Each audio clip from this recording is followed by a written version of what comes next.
तो आज हम लोग फिर बात करेंगे दूसरी चीज़ की, यानी जो रिचुअल्स जो पब्लिक परफॉर्मेंस है, बेसिकली जो रिचुअल का पब्लिक परफॉर्मेंस है वो किस तरह से कम्युनिटी को बनाता है, हम लोगों को इसको देखना है बेसिकली। ठीक, कम्युनिटी जो फॉर्म करता है, तो मैंने जैसे पहले भी हम लोग पिछले लेक्चर में बात कर चुके थे क्या कि हिस्ट्री हो या मिथ हो, एक तरह से उसको मिथ के जैसा ही लिया जाता है और उसका ऑपरेशनल पार्ट जो है वो रिचुअल होता है, और वो रिचुअल जो है वो बन करके और एक तरह से अमर हो जाता है, और वो फाइनली जो है एक तरह से कम्युनिटी बनाने की कोशिश करता है, कम्युनिटी बना देता है। इसी क्रम में हम लोगों ने देखा क्या हम लोगों ने देखा पट्टिकम पटुआर की रिचुअल सिंगिंग जो है किस तरह से शैवा कम्युनिटी को बना रहा है। फिर उसके बाद हम लोगों ने देखा कि रिलीजियस प्रोसेशन जो है वो खास करके रथ यात्रा वाला जो प्रोसेशन, मतलब एक तो पहले पिलग्रिमेज है, पिलग्रिमेज जो है वो धीरे धीरे कैसे क्या बन जा रहा है, वो एक रथ यात्रा के रूप में कन्वर्ट कर जा रहा है, और वो मिल करके एक तरह से पूरा जो ज्योग्राफी है उस रीजन की उसको डिफाइन कर रहा है, और एक तरह से एक पूरा मदुरई के रीजन की आइडेंटिटी को बनाने की कोशिश कर रहा है, वो बना रहा है, जिसको हम लोगों को समझ में आया कि नायका पीरियड के अंदर वो फॉर्म हो चुका है। पूरा अपना अपना नायक जो है वो अपने अपने देवता के साथ बहुत ज़्यादा एसोसिएट कर पा रहे हैं, और डिफरेंट इलाकों में अलग अलग भगवान की अलग अलग तरह से जो है वो रथ यात्राएं निकल रही है। प्रोसेशन जो है क्या कर रहा है, एक तरह से आइडेंटिटी फॉर्मेशन करवा रहा है डिफरेंट रीजन की। अब हम लोग देखेंगे कि इसी तरह से जिस तरह से हम लोगों ने पट्टिकम पटुआर को देखा था, उसी तरह से देखेंगे हम लोग थोड़ा सा यहाँ पर मुस्लिम एक कल्चरल मीलों के अंदर देखेंगे। शिवा जो ये है क्या कहते हैं, शिया जो पॉपुलर रिलीजन है उसके बारे में हम लोग बात करेंगे आज। शिया पॉपुलर रिलीजन क्या है, ये बेसिकली इस्लाम के अंदर जो बड़े दो सेक्ट माने जाते हैं, जो आप लोगों ने भी सुना होगा, शिया और सुन्नी। सुन्नियों की आबादी ज़्यादा है, शिया की आबादी कम है। शियाओं के अंदर भी दो तरह के होते हैं जनरली, मतलब मैं ब्रॉडर कैटेगरी की सिर्फ बात कर रहा हूँ। तो एक ब्रॉडर कैटेगरी में जो शियाओं के अंदर जो दो लोग हैं वो हैं इस्माइलीज़, और दूसरा में ये भी सबसे माइनॉरिटी कम्युनिटी है एक तरह से इस्माइलीज़ की, और जो मेजॉरिटी कम्युनिटी है वो कौन है, इस्ना असरी। इतना असरी देखोगे इंग्लिश में लिखा हुआ होगा तो, यानी इसका मतलब वो ये हुआ कि वो 12 हैं, ये वहाँ पे लिखा होगा 12, यानी 12 इमाम के अंदर वो बिलीव करते हैं। ठीक, और जो ये हैं इस्माइलीज़ जो हैं वो इमाम इस्माइल तक के जो है वो रखते हैं, यानी 8 इमाम तक के वो बिलीव करते हैं, उनमें मानते हैं। इस वजह से वो इस्माइली, या जो दूसरा वाला ये है, खैर हमको इस्माइलियों से डील नहीं करना है अभी, हम लोगों को इस्ना असरी के बारे में बात करना है। ठीक, कुछ बेसिक चीज़ें हैं जिसको आप लोग समझ लीजिए, वो समझना ज़रूरी है कि किस तरह से किसको सुन्नी कहते हैं, किसको शिया कहते हैं। ठीक, वो ये है कि इस्लाम के अंदर जो है जाहिर सी बात है अल्लाह जो है वो क्या है, मेन गॉड हैं, जिनका कोई ये नहीं है, क्या कहते हैं, फॉर्म नहीं है, फॉर्मलेस गॉड हैं। और उसके बाद जो है उनके प्रोफेट हैं। प्रोफेट जो है वो कौन है, प्रोफेट मोहम्मद हैं। उसके बाद जो है ये माना जाता है कि मोहम्मद के बाद जो टेम्पोरल और जो आप स्पिरिचुअल जो दोनों ये है सक्सेशन है प्रोफेट मोहम्मद का, वो किसके हाथ में होना चाहिए। सुन्नी ये मानते हैं कि उनके बाद जो है अबू बकर हैं, उसके बाद जो है उमर, और उसके बाद जो है उस्मान, और उसके बाद जो है अली। ये 4 खलीफा हैं जिनको पायस कैलिफ, या जिनको आप कहते हैं डिप्टी, वो किसके डिप्टी हैं, प्रोफेट मोहम्मद के डिप्टी हैं, दोनों मामलों में, टेम्पोरल मामले में और किस चीज़ में, स्पिरिचुअल मामले में, दोनों चीज़ों में। तो उस पर जो है ये बहस है बेसिकली। और माना जाता है ये कि हाँ, मतलब जो ये हैं, मतलब ये टेम्पोरल और जो स्पिरिचुअल दोनों हेडशिप है वो किसके हाथ में होती है, वो खलीफा के हाथ में होती है। कहाँ, सुन्नियों के इसमें, और वो 4 थे। जबकि यहाँ पर जो शिया हैं वो क्या मानते हैं, वो मानते हैं कि प्रोफेट मोहम्मद के बाद जो खिलाफत होनी चाहिए या डिप्टी जो होना चाहिए, स्पिरिचुअल और जो टेम्पोरल दोनों पावर होना चाहिए, वो किसके नाम होना चाहिए, पहले उनके दामाद जो आपके अली हैं, हज़रत अली हैं, उनको होना चाहिए, फिर उसके बाद जो है इमाम हसन है, हुसैन है, इस तरह से के 12 उन्हीं की फैमिली में होना चाहिए। ये मानते हैं कि लीडरशिप जो है वो इस्लाम की किस में होनी चाहिए थी, फैमिली में होनी चाहिए थी, ब्लड लाइन में होनी चाहिए थी। जबकि सुन्नी मानते हैं कि उनके जो 4 खलीफा हैं वहाँ से जो है वो चला है, उसमें फिर उमैयाद और अब्बासीद और बहुत सारे अलग अलग खलीफा बने। खैर हम उस डिटेल में नहीं जा रहे हैं, हम लोग सिर्फ बात कर रहे हैं किसकी, कि किस तरह से शिया अलग हैं, यानी शिया और सुन्नी अलग अलग हैं। सुन्नी जो है वो इसमें मानते हैं, खलीफा में मानते हैं। वो खलीफा के अंदर जो सबसे पहले प्रोफेट मोहम्मद के बाद कौन आ रहा है, प्रोफेट मोहम्मद के बाद आ रहे हैं ये अबू बकर के बाद उस्मान के बाद जो है उस्मान के बाद जो है अली। तो ये हैं। और शियाओं के यहाँ जो है वो अली पहले इमाम माने जाते हैं, यानी प्रोफेट मोहम्मद के बाद अली को एक खिलाफत मिलनी चाहिए थी या इमामत मिलनी चाहिए, इसलिए वो इमाम ट्रेडिशन में बिलीव करते हैं। इसलिए वो जो है शिया वो वर्ड है, असल में ये वर्ड जो है शिया, जो शियाने अली के नाम से आया, दोस्त, शिया का मतलब होता है दोस्त, अली के दोस्त, तो उससे जो है वो शिया शब्द लिया गया है। सुन्नी का मतलब होता है जो ट्रेडिशन पे चलता हो, जो प्रोफेट मोहम्मद के ट्रेडिशन के ऊपर चलता, मतलब वो कैसे जीते थे, रहते थे, खाते थे, जो भी है, जो उन्होंने किया है उस हिसाब से वो, और दूसरी चीज़ जो उन्होंने कहा है हदीस के ऊपर, ये बेसिकली ये लिटरल मीनिंग है एक तरह से। अब इसमें क्या चीज़ है कि ये एक कम्युनिटी जो है वो शिया और सुन्नी की, जाहिर सी बात है बहुत पहले से अलग है, बहुत सारे डिफरेंसेस हैं उसके अंदर, लेकिन एज अ कम्युनिटी हिंदुस्तान में कब बनी, इस पर हम लोग बात करने वाले हैं बेसिकली। मुग़ल टाइम में अगर आप देखिएगा तो मुग़ल टाइम में शिया और सुन्नी दोनों जो है वो एक अलग अलग कम्युनिटी के रूप में बहुत ज़्यादा उभरे हुए नहीं थे।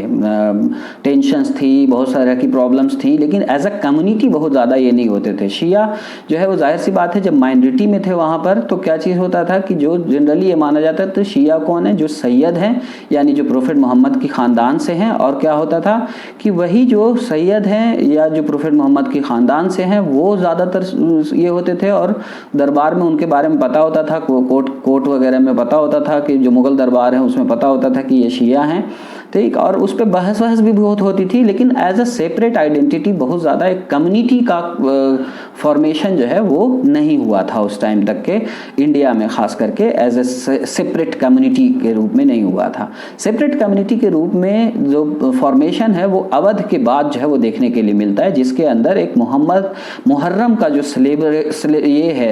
कमेमोरेशन है, उस मुहर्रम के कमेमोरेशन में कमेमोरेशन के साथ ही उसका फॉर्मेशन हो रहा है शिया आइडेंटिटी का, एक तरह से कहाँ, अवध रीजन के अंदर। आप ये जान लीजिए कि अवध जो ये है नवाबी है, यानी जो अवध रीजन है उसका फॉर्मेशन जो है वो क्या मुग़लों के बिखर जाने के बाद हो रहा है। जाहिर सी बात है, आपको ध्यान होगा जब आपने इसकी बात की होगी, क्या कहते हैं, आपने सुना होगा सक्सेसर स्टेट्स के बारे में सुना होगा कि जब मुग़ल बिखर रहे हैं तो कुछ सक्सेसर स्टेट्स बनते हैं, जिसमें एक अवध होता है, एक हैदराबाद होता है और एक जो है बंगाल होता है। तो उन्हीं में से एक जो है अवध जो है वो एक सक्सेसर स्टेट के रूप में बन रहा है। और सबसे बड़ा जो ये मुहर्रम का जो एक तरह से ये है कमेमोरेशन है, वो कहाँ से शुरू हो रहा है, वो लखनऊ से शुरू हो रहा है। लखनऊ का जो जब राजधानी जो है अवध की राजधानी जो है लखनऊ लाई जा रही है।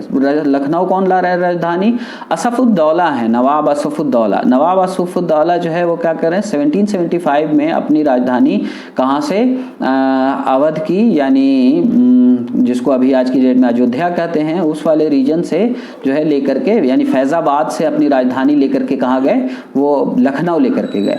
तो ये कब हो गया 1775 में, 1775 से एक तरह से ये कहानी शुरू हो रही है लखनऊ की। और वहीं से शुरू हो रहा है मुहर्रम का कमेमोरेशन। मुहर्रम का जो ये है जुलूस है, ये सारी चीज़ें आपने देखी होंगी अपने आसपास इलाकों में। तो क्या चीज़ है कि वो उसकी शुरुआत एक तरह से जो है 1775 से जो है वो शुरू हो रही है, एक तरह से जब लखनऊ में जो है फैज़ाबाद से जब राजधानी ट्रांसफ़र हो रही है लखनऊ के अंदर, जब लखनऊ में ट्रांसफ़र हो रही है तब तक जो है लखनऊ एक छोटा सा शहर है, वो बहुत कोई बड़ा शहर नहीं है उस हिसाब से देखा जाए तो। और वहाँ पर लेकिन क्या चीज़ है कि कल्चर जैसा वैसा जिसको कहते हैं कि तहजीब और कल्चर का जो शहर माना जाता है आज की डेट में, वो वैसा कुछ नहीं था। उस टाइम में वो कपड़े की का व्यापार, मतलब कपड़ा वहाँ पर बहुत अच्छा बनता था और कपड़े का व्यापार वहाँ से एक तरह से होता था। तो दो वजह थी कि लखनऊ के थ्रू, लखनऊ से होते हुए एक तरह से जो व्यापार होता था, कहाँ से होता था, बंगाल के कपड़ा लेकर के और लखनऊ होते हुए इन दोनों को लेकर के, और वो कश्मीर वगैरह से घोड़ों का व्यापार होता था और वो भी जो है यहाँ पर लखनऊ के अंदर रुकते थे, और जो बंगाल से जो कपड़ा आता था और यहाँ जो कपड़े का मैन्युफैक्चरिंग था उससे ये होते थे। तो मतलब क्या था कि ट्रेड का एक तरह से सेंटर था, और इस वजह से जो एक्टिविटी थी वो किस तरह की थी, ज़्यादातर वर्किंग क्लास पॉपुलेशन थी जो कपड़ा बनाती थी, और घोड़े बेचने का जो व्यापार है कश्मीर से वो होता था। तो इस वजह से एक तरह से कॉमर्शियल हब ज़रूर था, लेकिन बहुत ज़्यादा डेवलप्ड टाउन नहीं कह सकते हैं कि वो था।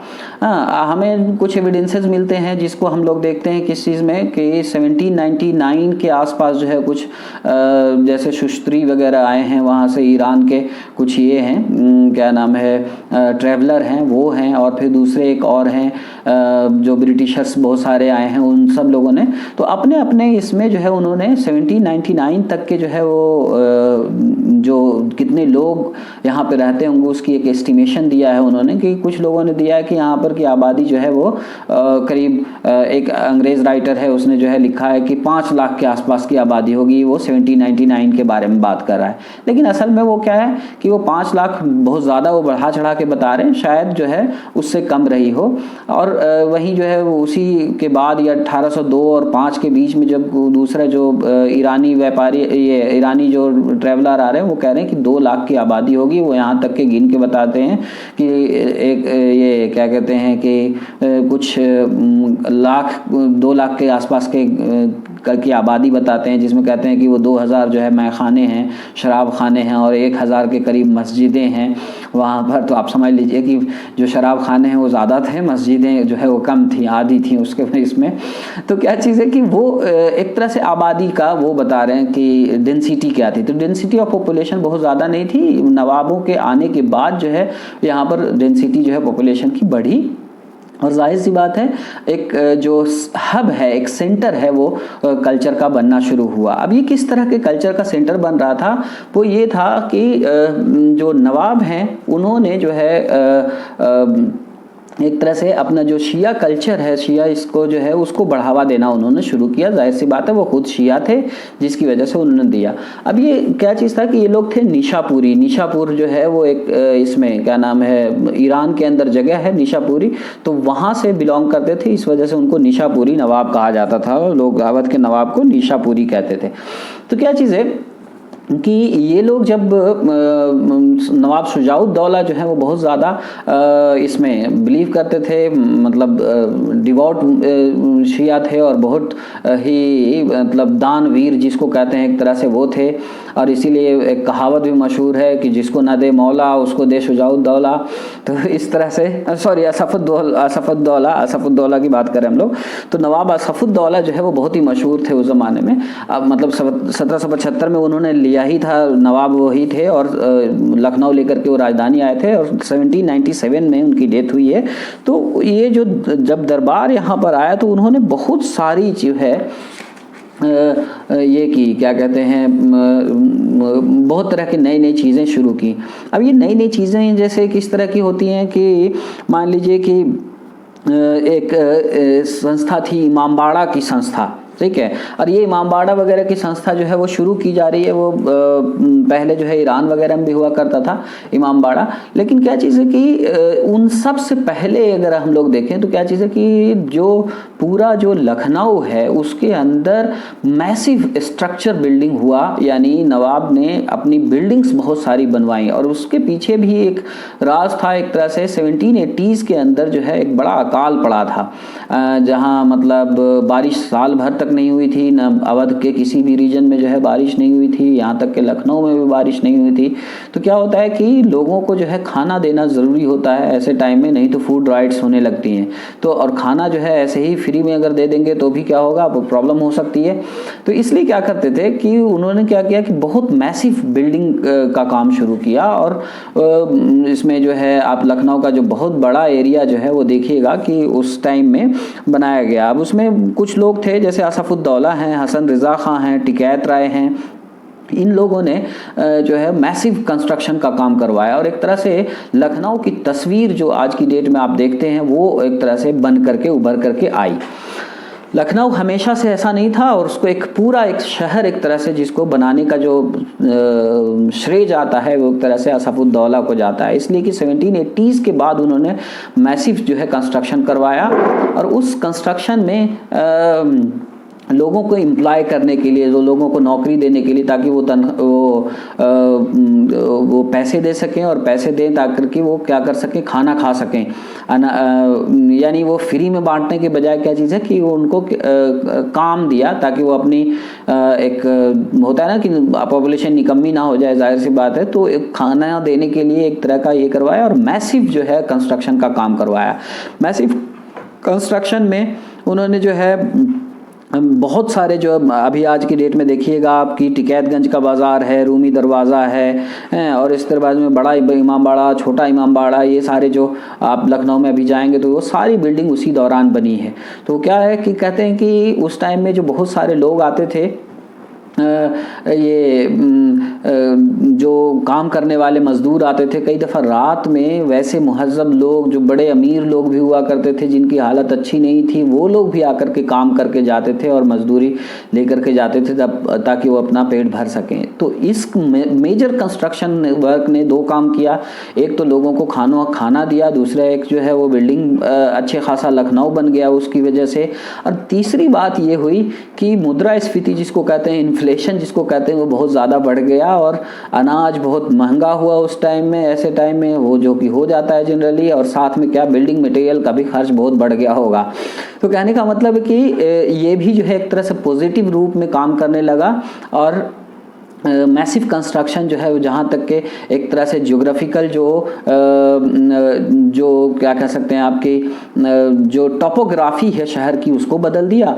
और वहीं जो है वो इकोनॉमी का जो एक हब है वो बनता चला गया, इसलिए कि यहाँ पर काम मिल रहा था और लोग जो है अवध के दूर दराज के इलाके से भी लोग आ करके यहाँ पर काम कर रहे थे। तो एक बार जो लोग आ जाते हैं वो जनरली जो है यहाँ पर लगातार रहने की कोशिश करते हैं, और इस तरह से जो है राजधानी थी ही तो इतना लोगों का भरण पोषण शायद हो जाता था, और इस तरह से शहर जो है वो बढ़ता चला गया। इसमें जो है क्या चीज़ था, एक नई संस्था का उदय हो रहा था जो कि असल में ईरान में पहले से था, इमामबाड़ा।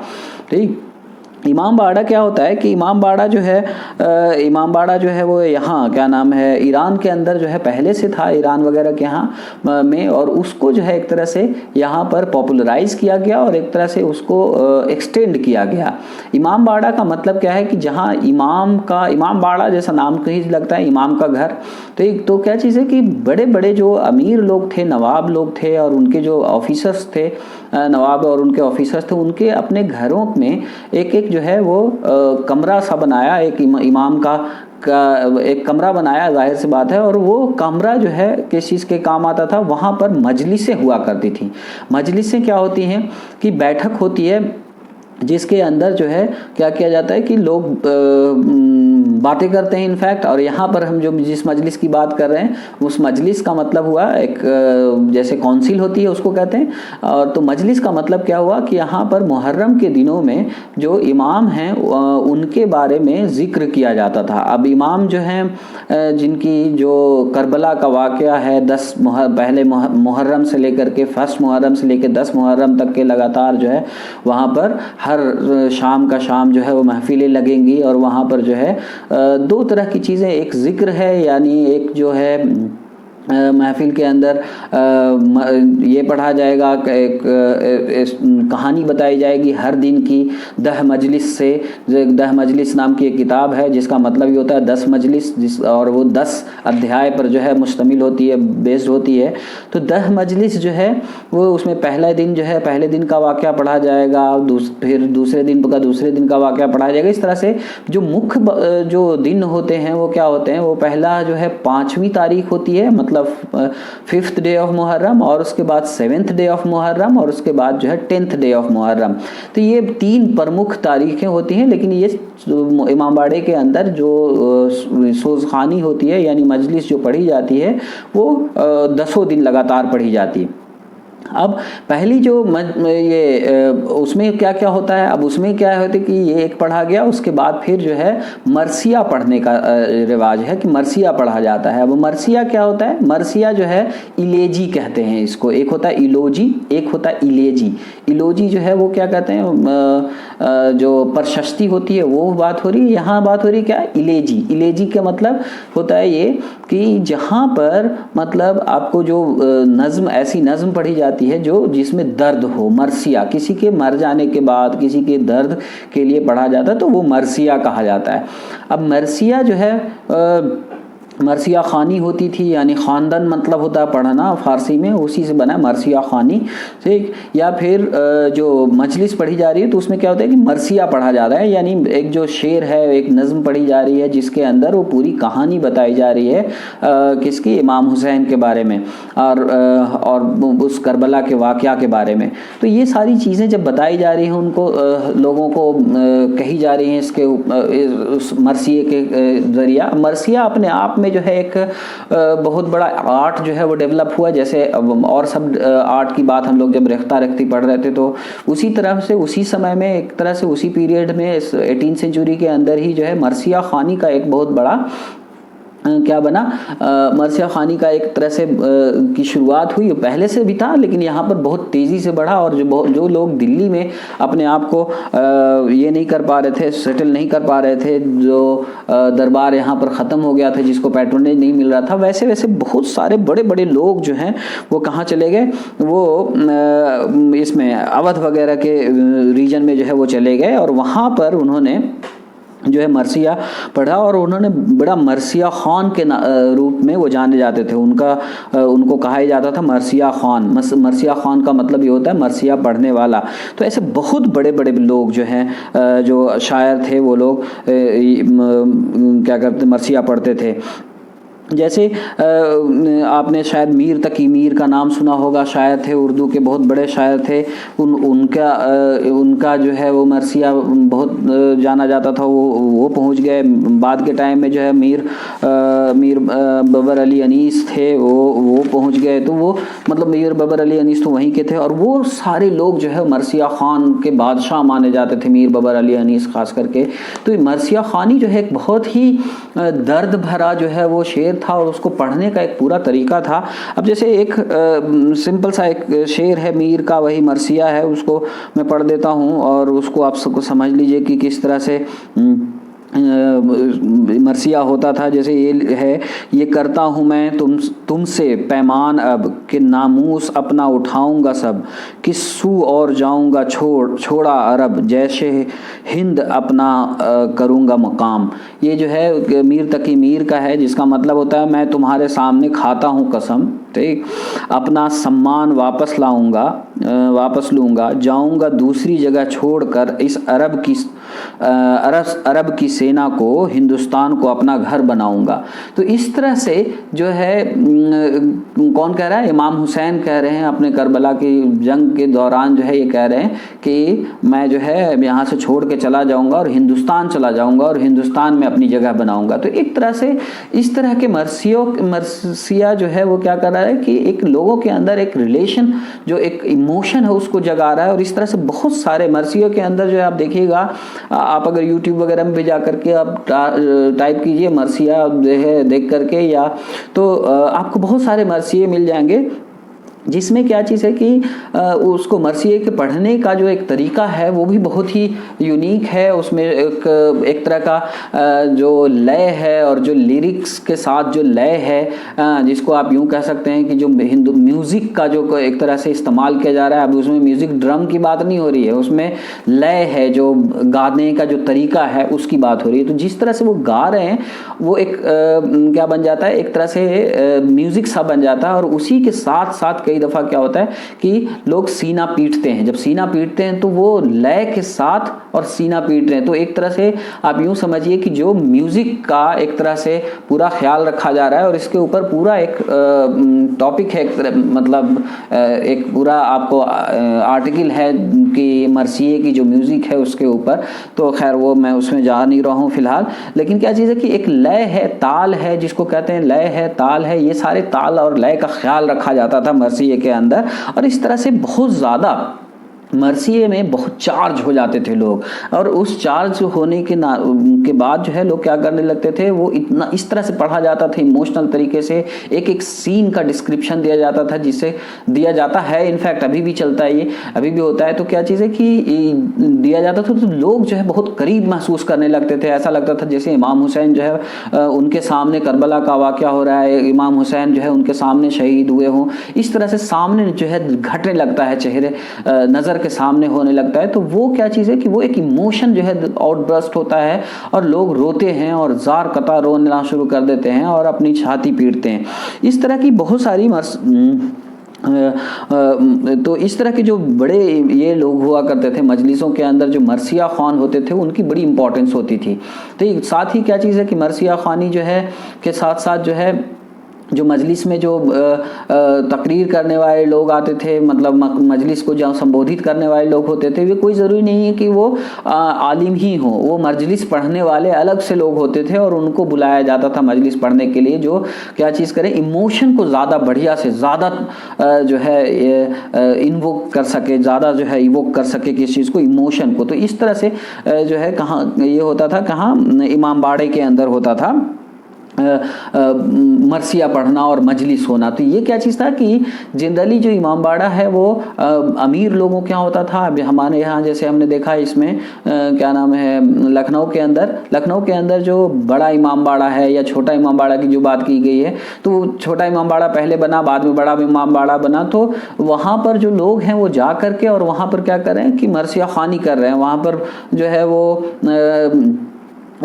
शेर पढ़ रहे हैं, वही मरसिया पढ़ रहे हैं और वहाँ पर मजलिस पढ़ी जा रही है और वो पूरा ग्राफिक डिटेल के साथ पढ़ा जाता था। इस वजह से जो है लोग जो है वहाँ पर रहते थे। अब इसमें बहुत सारे बड़े बड़े मरसिया ख़ान हैं, जैसे मियाँ सिकंदर हैं, गदा हैं, मिस्कीन हैं, हाँ, अफजुर्दा हैं, ये सब जो है बड़े बड़े मरसिया ख़ान कहलाते हैं और उसमें एक लय ताल के साथ पढ़ा करते थे।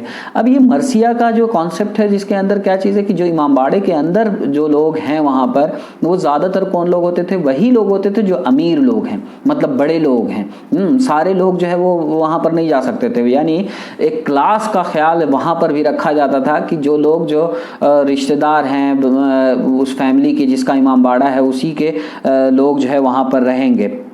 उसमें उसके नौकर चाकर हो सकते हैं और ये सारी चीज़ें। तो एक पूरा जो प्रोसीजर एक तरह से बनाया जाता था कि जैसे पहली तारीख से जो है वो पूरा मनाने का शुरू कर देते थे कि फर्स्ट डे से जो है मुहर्रम के ही क्या करेंगे कि पान पत्ती अगर जो कोई खाता है तो वो नहीं खाना शुरू कर देगा, काले कपड़े पहनना शुरू कर देगा, या फिर कम से कम शेव नहीं बनाएगा। हाँ, इस तरह की चीज़ें जो है वो मर्द भी करते थे, औरतें भी जो है उसी तरह से करती थी। पूरे जो है इसमें जो है सबीलें लगाई जा रही हैं, खाने बांटे जा रहे हैं लोगों को, और इस तरह की चीज़ें जो है वो होती थी। और वो उस एक्टिविटी का जो केंद्र है एक तरह से, वो उस टाइम में क्या हो रहा था, वो आपको इमाम बाड़ा होता था। लेकिन क्या चीज़ है, यहाँ पर इमाम बाड़े के अंदर वही लोग होते थे जो उनके जानने वाले, उनके करीब के लोग होते थे, वही लोग होते थे, बाकी लोग नहीं हुआ करते थे।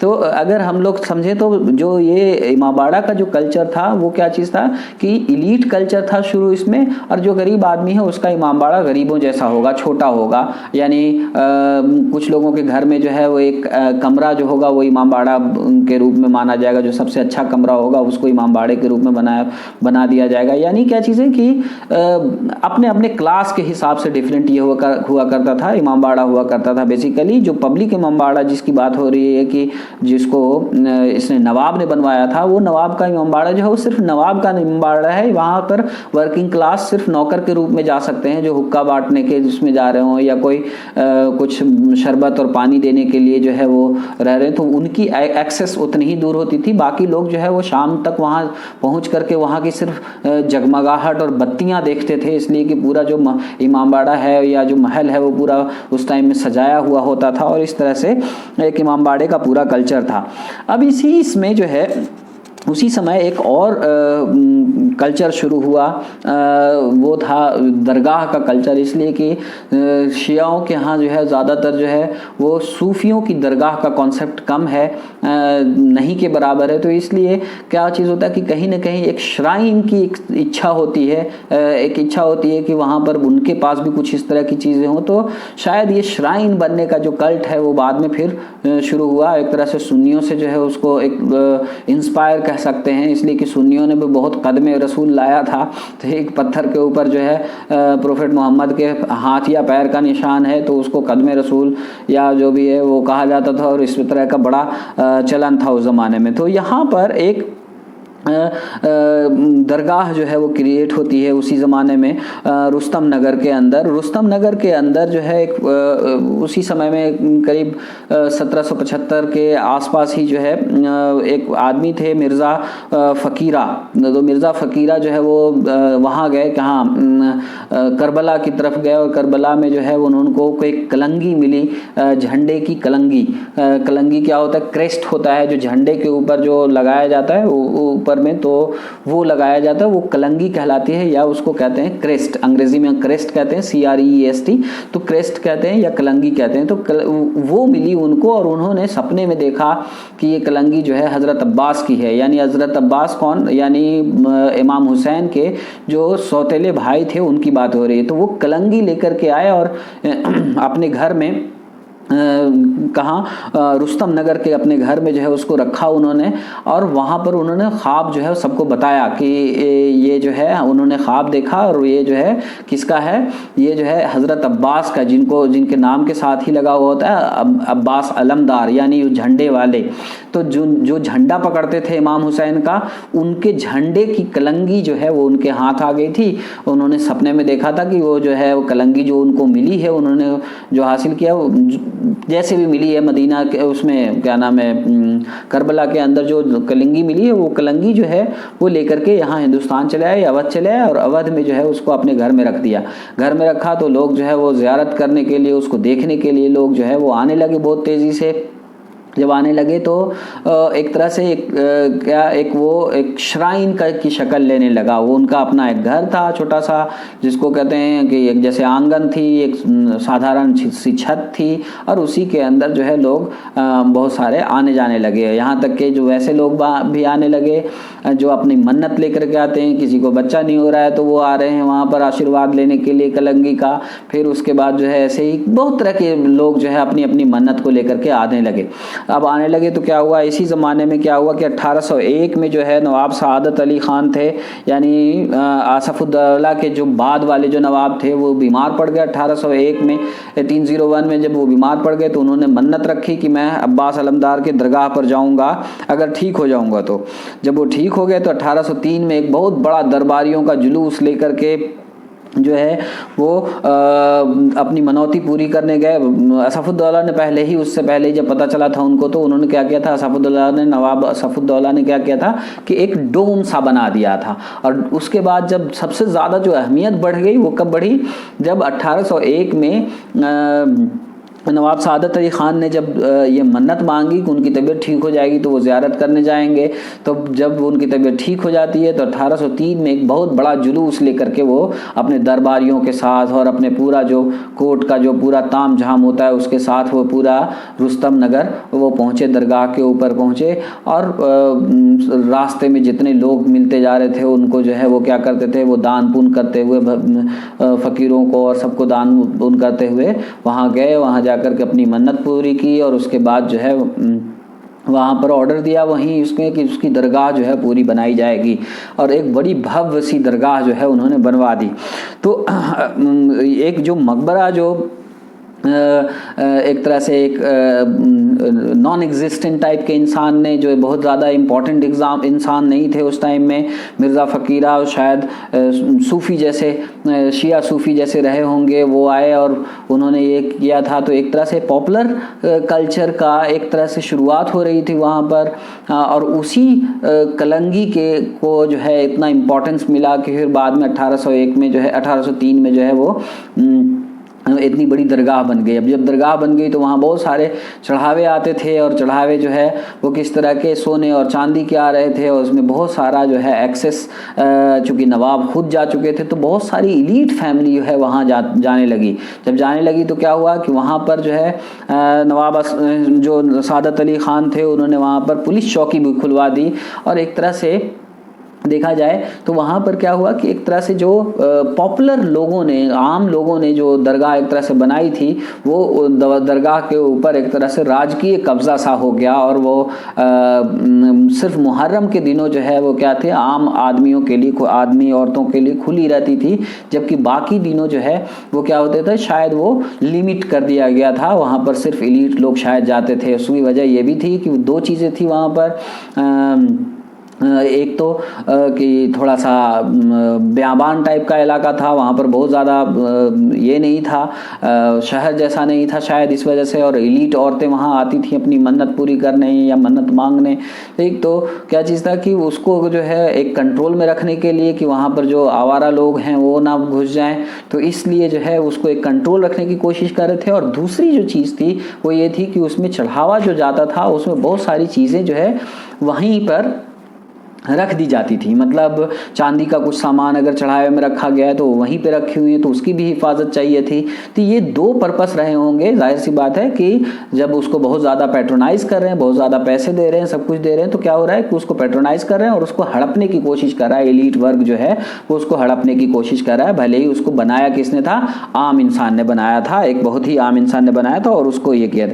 बाद के पीरियड में क्या होता है कि ये जो मुहर्रम का ये निकलता है, मतलब बाद में जो है एक तरह से जुलूस वगैरह निकलना शुरू हुआ। ताज़िया बनाने का कॉन्सेप्ट था, वो पहले भी था ताज़िया बनाने का, लेकिन इसमें ये हुआ कि हर फैमिली जो है वो ताज़िया बनाने लगी, या हर फैमिली जो ताज़िया बनाती थी तो अपने अपने हिसाब की एक ताज़िया बना रही है। ताज़िया बना करके और उसको ताज़िया बना करके और उसका जो है वो अपने घर में इमामबाड़ा जो बनाया है उसको सजा रही हैं। तो इस तरह से जो है एक पूरा सिस्टम शुरू हुआ। और जब पूरा ये सिस्टम था शुरू हुआ जुलूस का ख़ास करके, तो क्या होता था कि यहाँ पर जो भी मुहर्रम के अंदर जो इस्तेमाल करने वाला जो झंडा होता था वो झंडा लेकर के जाते थे, और वो झंडा लेकर के वहाँ आशीर्वाद दिलाने ले जाते थे रुस्तम नगर के दरगाह के ऊपर, अब्बास अलमदार की इसमें। तो वहाँ से एक तरह से लेकर के गए और वहाँ जो है झंडे को रखा, और वहाँ से झंडे को रख करके और फिर वो वापस ले जा करके जुलूस में रखते थे। ये मुहर्रम का जो जुलूस है वो बड़ी इंपॉर्टेंट घटना हुआ करती थी। जुलूस उस तरह से निकाला जाता था जिस तरह से जो है किसी सैनिक परेड निकली हो उस तरह से निकाला जाता था। और उसमें जो है वो ख़ास करके ऐसा जब किसी सैनिक के मरने के ऊपर के बाद जो उसको सम्मान देते हैं सैनिक, जिस तरह से उस तरह के सैनिक सम्मान जो है कि जैसा जुलूस निकाला जाता था। और उसका पूरा एक कोरियोग्राफी यहाँ पर भी जुलूस की देखने के लिए मिलेगी, प्रोसेशन की जो है देखने के लिए मिलेगी। तो ये सारी जो चीज़ें हैं, यानी आपका जो दरगाह का जो कल्ट है वो एक तरह से वो शुरू होता है, और मुहर्रम का रिवाज पूरा एक सिस्टम में एक तरह से शुरू हो रहा है। पूरा सिस्टम है उसका शुरू हो रहा है। उस रिवाज के ऊपर थोड़ा सा और डिटेल में बात करेंगे बाद में, इसलिए कि मेरे ख्याल से इतना काफ़ी है, ज़्यादा बड़ा लेक्चर करने का फ़ायदा नहीं है, इसको 2 पार्ट में करना ठीक रहेगा। Thank you.